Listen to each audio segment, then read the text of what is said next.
आज आम्ही स्वाभिमानी शेतकरी संघटनेच्या वतीने संघ शाखेच्या वतीने जतचे तहसीलदार साहेबांना संघ गावातील अन्न सुरक्षा यादीमध्ये जे लॉकडाऊनच्या काळातील अर्ज दिलेले आहेत त्या अर्जाच्या छाननी होऊन व पात्रतेच्या यादी तयार झाल्यानंतर 2022 ला शासकीय महसूल दिन दिवशी त्यांना अन्न यादीत समावेश झाल्याचं धान्य मंजुरीचा पत्र देऊन सुद्धा आज अखेर त्यांना रेशन धान्य मिळालेलं नाही।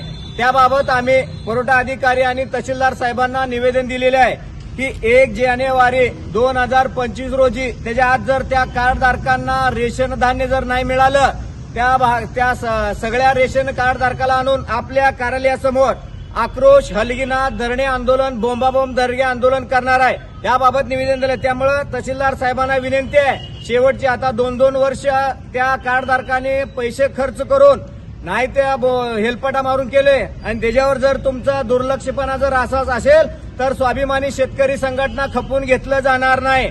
1 तारखेला ठरवल्याप्रमाणे आपल्या कार्यालयासमोर आक्रोश बोंबाबोंब हलगीना धरणे आंदोलन करणार आहे आणि जोपर्यंत त्या कार्डधारकाला धान्य मिळत नाही तोपर्यंत इथनं जागा सुटणार नाही। ही आमची ठाम भूमिका आहे।